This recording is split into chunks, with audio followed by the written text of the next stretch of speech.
Hello student, I hope आप सभी की पढ़ाई बहुत अच्छी चल रही होगी। इस वीडियो में हम हिंदी पेडागोगी का एक इम्पॉर्टेंट टॉपिक पढ़ने वाले हैं, लैंग्वेज स्किल, भाषा कौशल, जिससे कि हर साल एक आधा क्वेश्चन तो बनते ही हैं।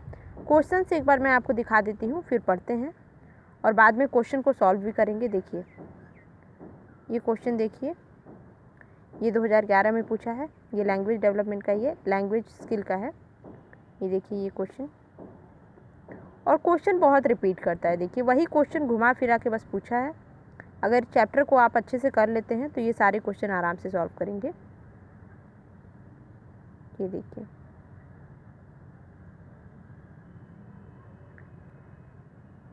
तो चलिए चैप्टर स्टार्ट करते हैं और फिर क्वेश्चन को भी सॉल्व करेंगे।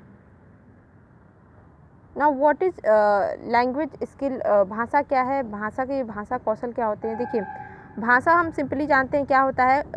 भाषा हमारा कम्युनिकेशन का एक मीडियम होता है और इसके माध्यम से हम अपनी चीज़ें जो हैं एक दूसरे को बताते हैं, एक दूसरे को अपने भाव को व्यक्त करते हैं, एक दूसरे से अपनी बातें शेयर करते हैं, एक्सप्रेस करते हैं। ठीक है, तो भाषा का हमारी लाइफ में बहुत ज़्यादा इंपॉर्टेंट है। Language is very important. देखिए लैंग्वेज को टीचर बच्चे के जहन में कैसे उतारेगा, बच्चे को एक बेहतर लैंग्वेज जानने वाला कैसे बनाएगा, बच्चे के अंदर भाषा कौशल बहुत अच्छे से डेवलप हो जाए, कैसे ये कर सकता है। तो भाषा कौशल के 4 पिलर होते हैं, कह सकते हैं। सुनना, बोलना, पढ़ना, लिखना। ये चारों अगर बच्चा अच्छे से जानता है मतलब वो लैंग्वेज अच्छे से जानता है और वो किसी से अपनी बातें जो है बेहतर तरीके से बता सकता है, कम्युनिकेट कर सकता है। ठीक है, तो सुबह पली आप शॉर्टकट में इसको बोल सकते हैं। सुनना मतलब कि श्रवण कौशल, लिसनिंग। बोलना मतलब मौखिक अभिव्यक्ति आपकी, यानी स्पीकिंग। पढ़ना मतलब पठन कौशल यानी रीडिंग। एंड लिखना मतलब राइटिंग, लेखन कौशल।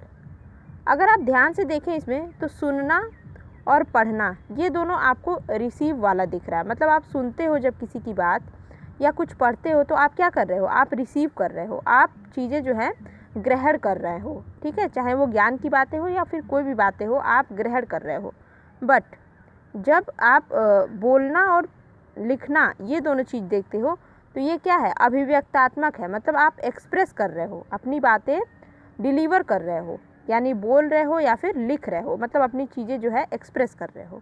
तो ये क्या है, ये ग्रहणात्मक है और ये अभिव्यक्तात्मक है। मतलब मैं ऐसे बता रही हूँ, इसको हम यही बोल सकते हैं। ठीक है, तो ये चीज़ें हो गई। अब हम देखते हैं इसको डिटेल में। श्रवण कौशल जो हमारा होता है, सुनने की कला। सुनने की कला को टीचर कैसे बच्चों के अंदर जो है इम्प्रूव कर सकता है और सुनने का क्या महत्व है। देखिए जब बालक सही सुनेगा तो वो सही बोलेगा, और अगर सही सुनेगा तो सही नॉलेज भी एक्सेप्ट करेगा, सही नॉलेज वो सीखेगा तो उसकी पढ़ाई भी सही होगी, सब कुछ सही होगा अगर वो सुनना। बोलते हैं ना, बी अ गुड लिसनर। तो उसके लिए टीचर क्या करता है, टीचर बहुत सारी विधियाँ अपनाता है। लाइक पहला है हमारा सस्वर वाचन, मतलब कि टीचर सस्वर वाचन कराता है। किसी बच्चे को क्लास में खड़ा कर दिया जाता है, बोला जाता है कि आप पढ़ो, और उसके बाद से जब बच्चा बोल बोल के पढ़ता है, स्वस्वर वाचन का मतलब होता है कि बोल बोल के पढ़ना। तो बोल बोल के पढ़ने से क्या होता है, पहला तो बच्चे के अंदर जो प्रोनाउंसिएशन, फिर कहाँ पे कॉमा है, कहाँ पे पॉज है, ये सारी चीज़ें सीख जाता है वो, क्योंकि टीचर भी उस चीज़ को सुन रहा होता है और जहाँ पे वो गलत बोलता है तो टीचर उसको सही करता है।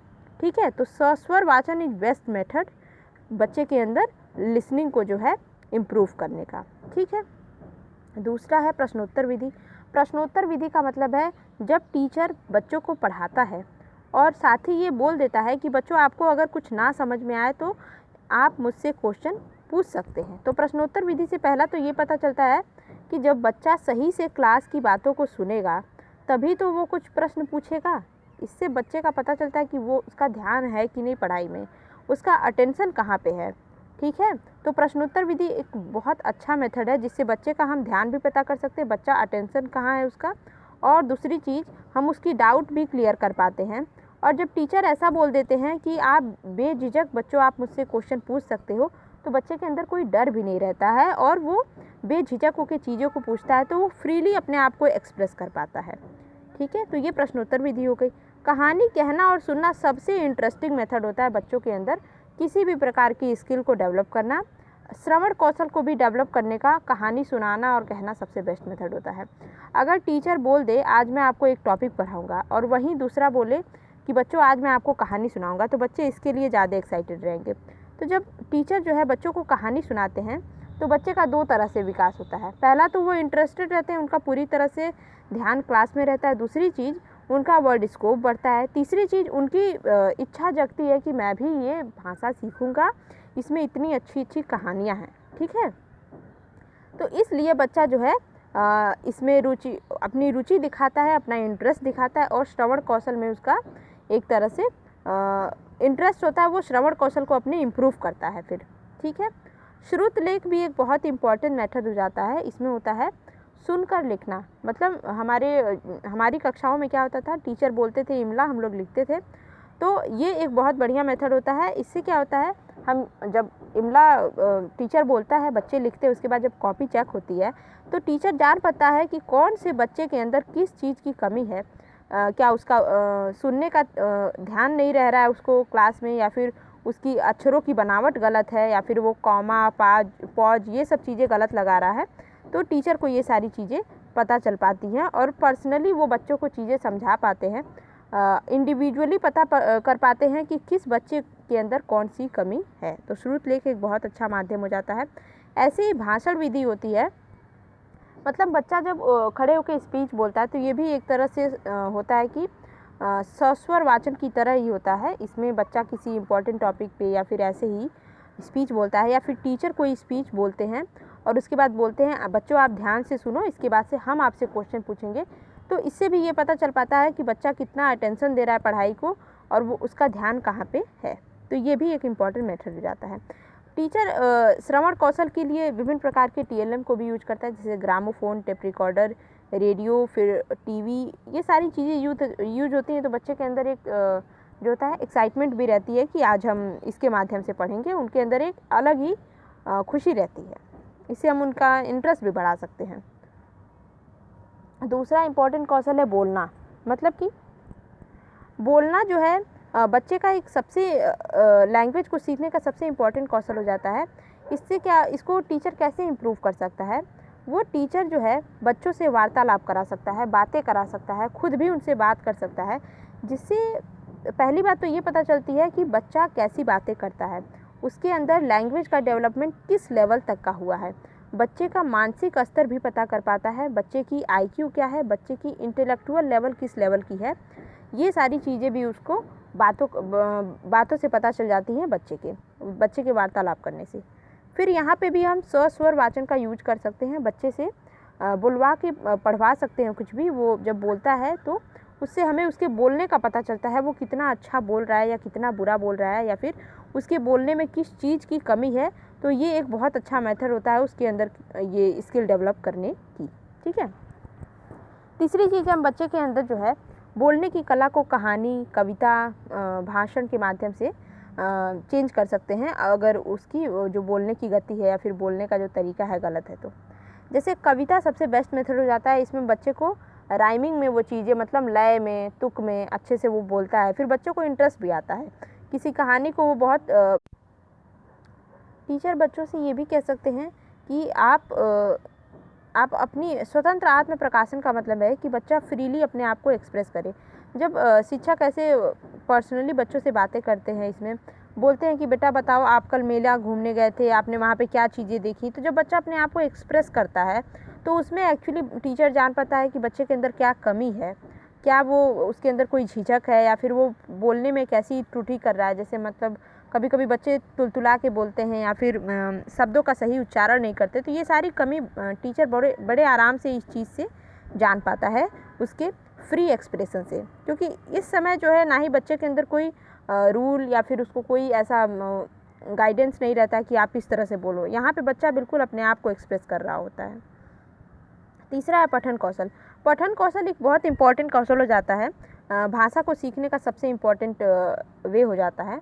क्योंकि अगर बच्चा सही पढ़ेगा तो वो सही सीखेगा। किसी भी नॉलेज को बच्चा अगर सही पढ़ता है तो वो सही ही नॉलेज को एक्सेप्ट करेगा, ग्रहण करेगा। अगर बच्चा गलत पढ़ेगा तो गलत ही सीखेगा। इसलिए ये सबसे इम्पॉर्टेंट माना जाता है।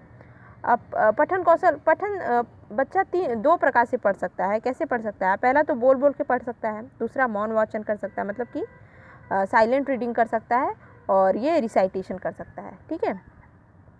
और मौन और सस्वर पाठन का मतलब है कि सस्वर पाठन जब बच्चा करता है तो उसके अंदर जो भी त्रुटियां हैं, पढ़ने से रिलेटेड जितनी भी त्रुटियां, जितनी भी गलतियां हैं, टीचर बड़े आराम से भांप पाता है कि उसके अंदर क्या कमी है।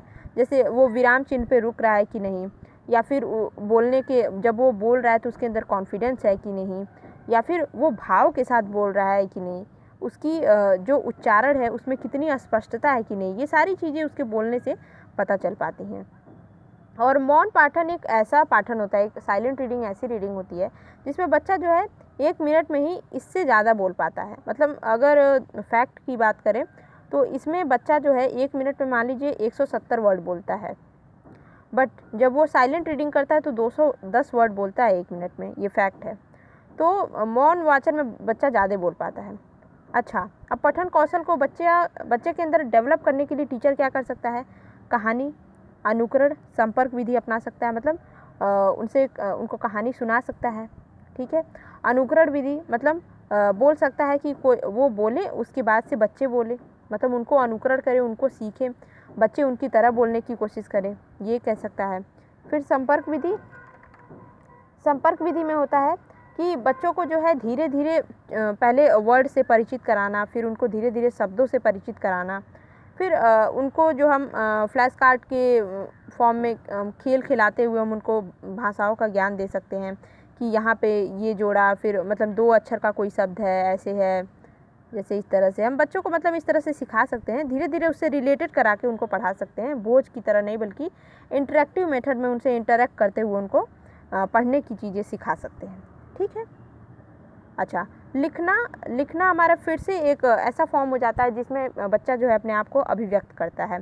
जैसे बोलने में अभिव्यक्त करता है, अपने आप को एक्सप्रेस करता है, उसी तरह से लिखने में भी वो एक्सप्रेस करता है। तो ये हमारा क्या हो जाता है? अभिव्यक्तात्मक कौशल हो जाता है। ठीक है। हम कहते हैं कि लेखनी कैसी होनी चाहिए? तो सुंदर होनी चाहिए, स्पष्ट होनी चाहिए, उसकी ग्रामर सही होनी चाहिए। एक सुंदर लेखनी से मतलब होता है कि वो दूसरों को समझ में आए। आपने जो लिखा है अगर दूसरा पढ़ ले रहा है तो दैट्स गुड। ठीक है। अब लिखने के कौशल को टीचर कैसे इम्प्रूव कर सकता है? तो श्रुत लेख, अनुलेख, सुलेख, अनुकरण लेख, मांटेंसरी विधि और रूपरेखानुकरण लेख, ये सारी चीज़ें जो हैं ये मेथड होते हैं जिससे टीचर जो है बच्चे के लिखने के स्किल को है और डेवलप कर सकता है। ठीक। तो श्रुत लेख क्या होता है? श्रुत लेख में बच्चा सुन के लिखता है, टीचर बोलते हैं, बच्चे लिखते हैं, तो ये एक मेथड हो जाता है। इसके बाद से कॉपी चेक करने पे टीचर को पता चलता है क्या उनके अंदर कमी है। अनुलेख या सुलेख में क्या होता है कि इसमें हमारी बच्चों की कॉपियों में क्या होती है, बुक्स में ऐसे मान लीजिए कोई अक्षर लिखा हुआ है, उसके नीचे ऐसे खाली स्थान रहता है, वहाँ पे इनको ये देख के कॉपी करके यहाँ लिखना रहता है, तो ये तो हमारा अनुलेख हो जाता है। ठीक है। अनुकरण लेख में क्या होता है कि शिक्षक जो है ब्लैक बोर्ड पे कुछ लिखते हैं और बच्चों को बोलते हैं आप इसे कॉपी करो, तो इससे भी उनकी लिखने की जो कौशल है वो डेवलप होती है।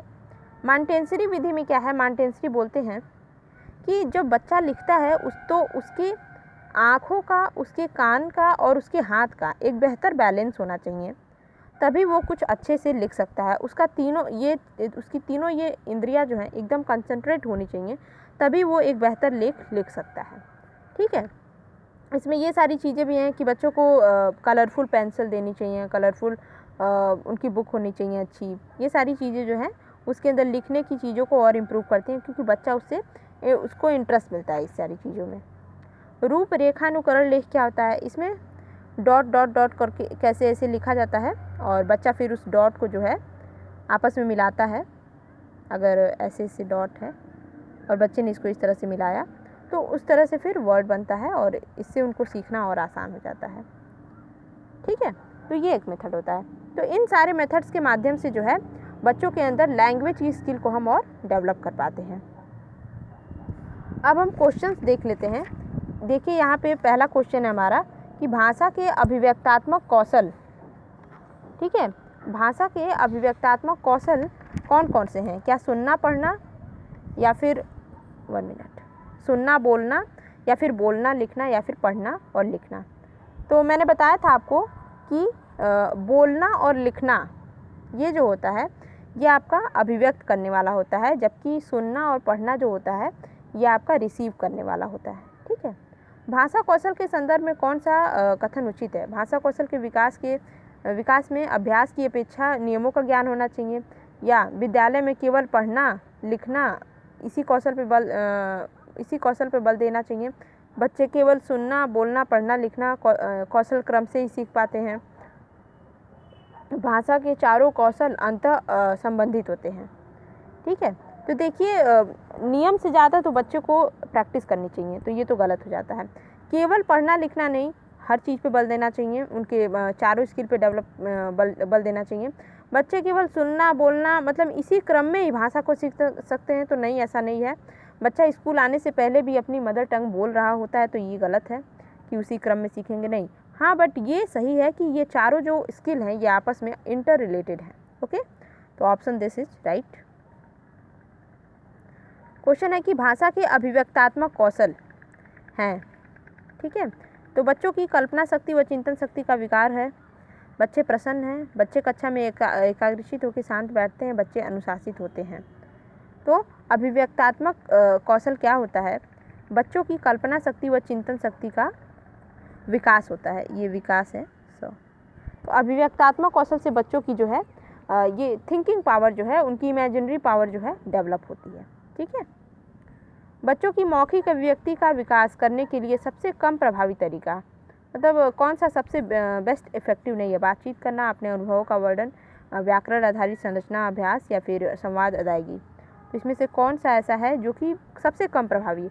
तो बच्चों को आप व्याकरण आधारित संरचना अभ्यास शायद उतना बेहतर नहीं है जितना कि हम बच्चों से बातचीत कर सकते हैं, उनसे जो है उनकी फीलिंग्स को पूछ सकते हैं, उनके अनुभव को पूछ सकते हैं, उनसे लैंग्वेज डिलीवरी करा सकते हैं, but this is not the best method. Okay, second, पढ़ने का प्रारंभ वर्णमाला से होना चाहिए, कहानियों से होना चाहिए, कविताओं से होना चाहिए, अर्थपूर्ण सामग्री से होना चाहिए? किससे होना चाहिए? तो देखिए वर्णमाला से होना चाहिए। जब बच्चा क ख ग घ जानेगा, ओ आ ई जानेगा, तभी तो बाकी चीज़ें कर पाएगा। आगे का क्रम, लिखना क्या है? एक बेहद जटिल प्रक्रिया है, एक अनिवार्य कुशलता है जिसे जल्दी प्राप्त किया जाना है, एक तरह की बातचीत है, एक अत्यंत यांत्रिक प्रक्रिया है। लिखना क्या है? तो लिखना आपका एक अनिवार्य कुशलता है जिसे जल्दी प्राप्त किया जाना चाहिए। ठीक है, बेहद जटिल प्रक्रिया नहीं है, एक तरह की बातचीत है, तो नहीं, लिखने में बात कहाँ करते हैं आप? ये अत्यंत यांत्रिक नहीं, कोई मशीनी प्रक्रिया नहीं है ये, तो दिस इज राइट। भाषा कौशल के संबंध में कौन सा कथन सही है? भाषा के कौशल अंतर संबंधित है, तो हमने पढ़ा था ये सही है। भाषा के सभी कौशल को एक नए सिरे से सीखने की आवश्यकता है, एक दूसरे से स्वतंत्र हैं, तो ये तो नहीं होगा। भाषा के चारों कौशल एक क्रम में सीखे जाते हैं, देखिए वही क्वेश्चन घुमा के पूछा है यहाँ पे, बट इसका सही आंसर आपका यही होगा कि ये चारों कौशल आपस में इंटर रिलेटेड होते हैं। ओके, पढ़ना सीखने की प्रक्रिया में किसकी महत्वपूर्ण भूमिका होती है? सबसे भाषा प्रयोगशाला की, बाल साहित्य के सार्थक प्रयोग की, पाठ्यपुस्तक की, भाषा परीक्षाओं की, किसकी होनी चाहिए? तो देखिए पढ़ना सीखने के लिए ना बच्चों को बाल साहित्य का सबसे ज़्यादा सार्थक प्रयोग, क्योंकि बच्चे इसमें रुचि लेकर के पढ़ते हैं, बाकी चीज़ों की अपेक्षा, बाकी सारे प्रोसेस की अपेक्षा ये सबसे बेस्ट मेथड है। भाषा शिक्षण में बालक में मौखिक कौशल के विकास के लिए सबसे कम महत्वपूर्ण कौन सा है? किसी पे चर्चा करना, किसी विषय पे बच्चों की बात को धैर्य से सुनना, प्रश्नों के उत्तर पूछना, अपनी बात कहने का पूरा मौका देना। क्या चीज़ सबसे बेस्ट है? सबसे कम पूछा है, सॉरी, हाँ बेस्ट नहीं, सबसे कम महत्वपूर्ण कौन सा है? तो प्रश्नों के उत्तर पूछना, यस, जबकि ये सारे जो है बेस्ट मेथड हैं। ठीक है, भाषाई कौशल के संदर्भ में कौन सा कथन सत्य है? अच्छा, भाषाई कौशल एक साथ सीखे जाते हैं, क्रम से नहीं। भाषाई कौशल एक दूसरे से स्वतंत्र होते हैं, देखिए ये वही क्वेश्चन है, गलत हो जाएगा ये। भाषाई कौशल एक क्रम से, ये भी गलत है। भाषाई कौशल एक दूसरे को प्रभावित नहीं करते, बिल्कुल नहीं प्रभावित करते हैं। इसका सही आंसर हो जाएगा आपका फर्स्ट। भाषा की कक्षा में कहानी सुनाने का मूल उद्देश्य क्या है? मनोरंजन करना, अनुशासन में रखना, बच्चों में सुनकर दोहराने की आदत का विकास, कल्पना शक्ति का विकास। तो इसमें से क्या हो जाएगा? तो सही बात है, उनकी इमेजिनरी पावर को हम बढ़ाना चाहते हैं, उनके अंदर मौलिक डेवलपमेंट करना चाहते हैं। पढ़ने की संस्कृति के विकास के क्रम में पठन को प्रोत्साहित किए जाने की आवश्यकता है, व्यक्तिक, मौन, सस्वर या सामूहिक? क्या होना चाहिए? तो हम बच्चे को जितना साइलेंट रीडिंग करने के लिए प्रोत्साहित कर पाएँ उतना जो है बेस्ट होता है। ठीक है, क्योंकि बच्चा हर जगह सामूहिक या स्वस्वर होकर तो नहीं पढ़ सकता ना। लिखित भाषा का प्रयोग केवल प्रतिवेदन लेखन के लिए किया जाता है, कार्यालयी कार्य के लिए, अपने व्यक्ति के लिए, केवल साहित्य सृजन के लिए। तो इसमें से क्या सही हो जाएगा? अपनी अभिव्यक्ति के लिए किया जाता है। केवल साहित्य सृजन तो बिल्कुल नहीं, केवल वाला तो वैसे भी गलत हो जाता है। कार्यालय के लिए, कार्यों के लिए आप नहीं करेंगे, बस अपनी अभिव्यक्ति को करेंगे, अपनी बातों को रिप्रेजेंट करने के लिए जो है लिखित भाषा का प्रयोग किया जाता है। कविता कहानी पर चर्चा करने एवं प्रश्न पूछने का उद्देश्य क्या है? अध्यापक के काम को सरल बनाना, ये तो नहीं होना चाहिए। रोचकता और जोश लाता है, आकलन का काम करता है, भाषा सीखने की प्रक्रिया में स्वाभाविकता को लाता है। तो यस, भाषा सीखने की प्रक्रिया में जो है स्वाभाविकता को लाना है, कविता कहानी पे चर्चा करने से ये होता है। ठीक है, पढ़ना सीखने के लिए कौन सा उप कौशल अनिवार्य नहीं है? तो करेक्ट और इनकरेक्ट का ध्यान देंगे आप। भावनात्मक संबंध, वर्णमाला याद करने का कौशल, पढ़ने की बात कर रहा है ना, अनुमान लगाने का कौशल, भाषा की संरचना की समझ। तो क्या चीज़ जो है अनिवार्य नहीं है? भावनात्मक संबंध, यस, वहाँ पे आपके फीलिंग का उतना महत्व नहीं होता है वर्णमाला सीखने में। ठीक है, तो this is the right answer. Yes, यहाँ पे हमने सारे क्वेश्चन प्रीवियस ईयर के देख लिए हैं, लगभग 2016 तक के क्वेश्चन देख लिए हैं, और भी आगे हम क्वेश्चन सॉल्व करेंगे। तो पढ़ाई करते रहें। Best of luck.